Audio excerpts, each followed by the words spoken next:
నమస్కారం అండి. నేను ఎంతో బాధతో ఈ వీడియో చేయడం జరుగుతోంది.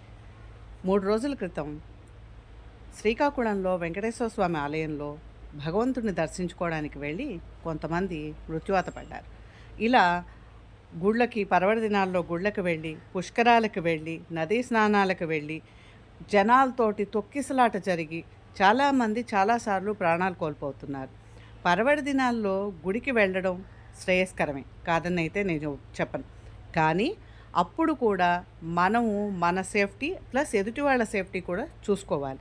అలాగే ఇంట్లో ఉండి భగవంతుడిని పూజ చేసి మనస్ఫూర్తిగా స్వామికిని మనం కొలుచుకోవచ్చు. అలాగే అంతటి రద్దీలో మనము అంటే వాళ్ళు వందల మంది ఉంటారు, వెళతాము, భగవంతుని సరిగ్గా చూసినట్టు కూడా ఉండదు. కానీ రద్దీ లేని సమయంలో వెళ్ళి భగవద్ దర్శనం చేసుకోవచ్చు. దయచేసి మీరందరూ సేఫ్గా ఉండండి. ఎదుటి వాళ్ళకి కూడా అటువంటి వెసులుబాటు కల్పించండి.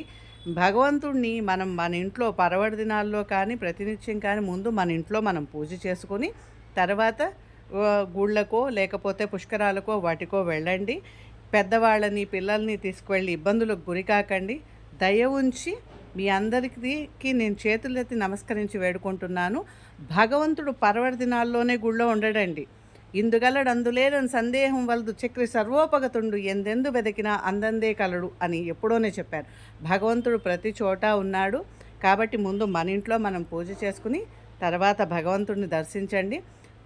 పర్వదినం అయిపోయిన తర్వాత వెళ్ళి భగవంతుడిని చూసుకోండి. అప్పుడు కనీసం ఇంకో 10 నిమిషాలు మనం భగవంతుని చక్కగా కళ్ళతో చూసుకున్నామనే తృప్తి కూడా మనకు ఉంటుంది. దయచేసి మీరు సేఫ్గా ఉండండి. ఎదుటి వాళ్ళకు కూడా అటువంటి వెసులుబాటు కల్పించండి.